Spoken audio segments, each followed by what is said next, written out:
Um,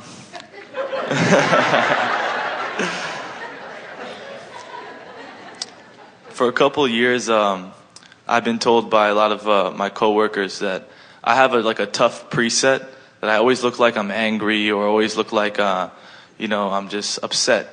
But in reality, I'm happy, I'm cheerful. If you have a conversation with me, I'm just, I'm not upset at all. How do I get rid of that tough outer exterior? You don't, and you disregard their misunderstanding of you. Because here's something nice to know. In this vortex, when you're really in alignment, a very common, steady,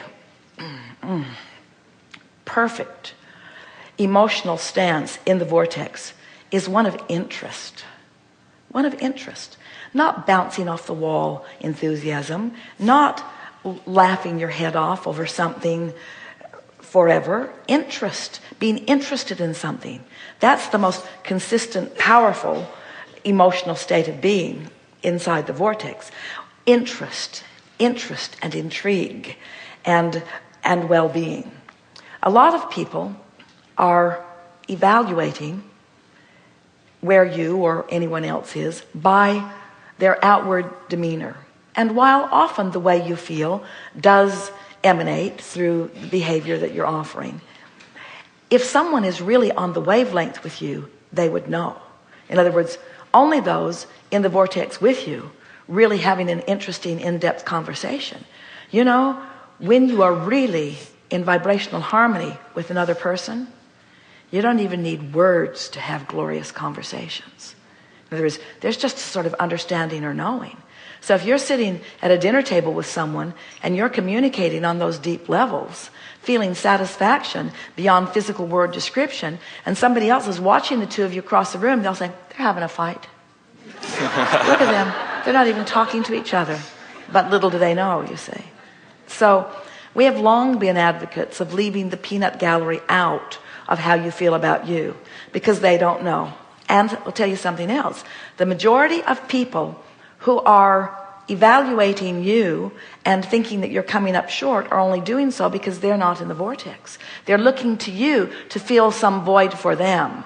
And we want to say to you that we know that that's why, to a large extent, you've shut that overt evidence of alignment down.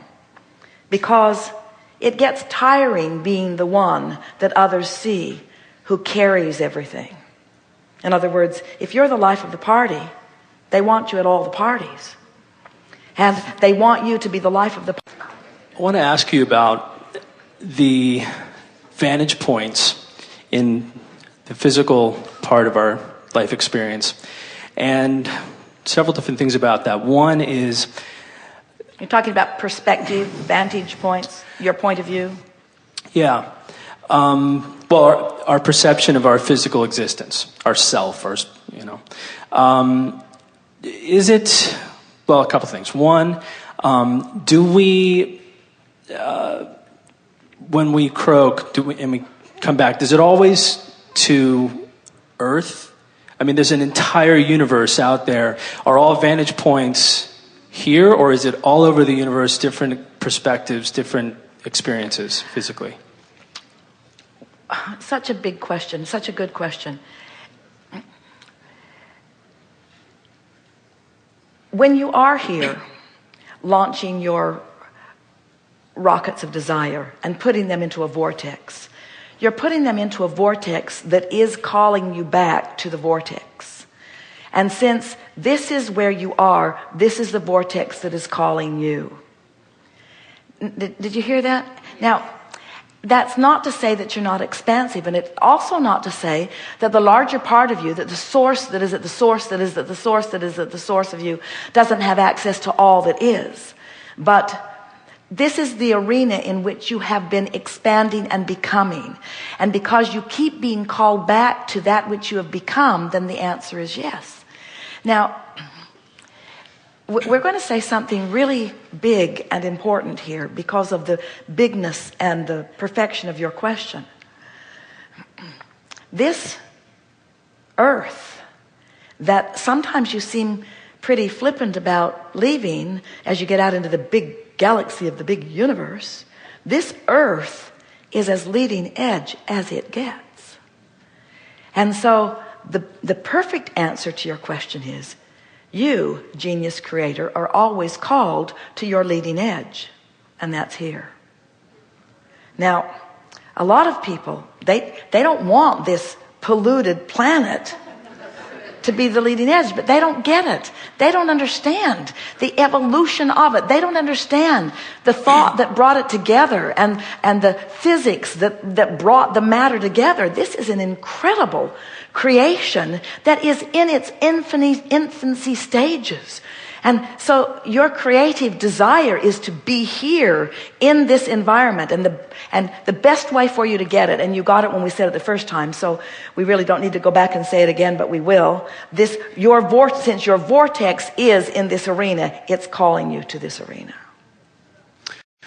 Okay, and in this arena, do we have a thread of what some people call past lives, or you coming back but retaining some of your identity? You have a thread, yes, but ignore it if you will, because the thread to past lives is the opposite direction from the thread to the expanded lives. And we really want you to get the feeling that while you came from source energy, that here you have launched more intentionality, and that intentionality is calling you forward.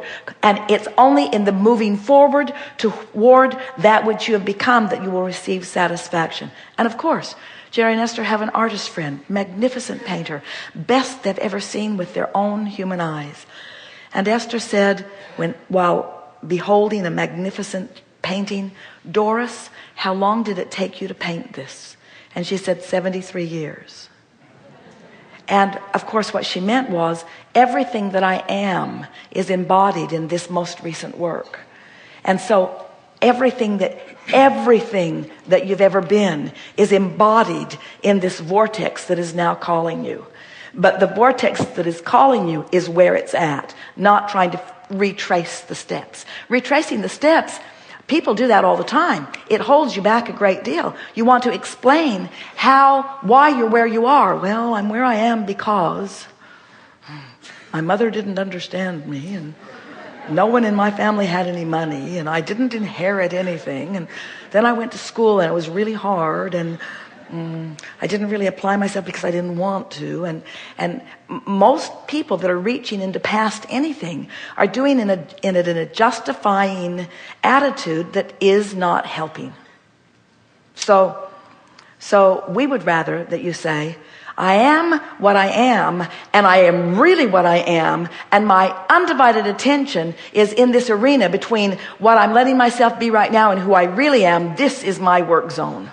Forward looking, forward feeling, forward finding, expanding.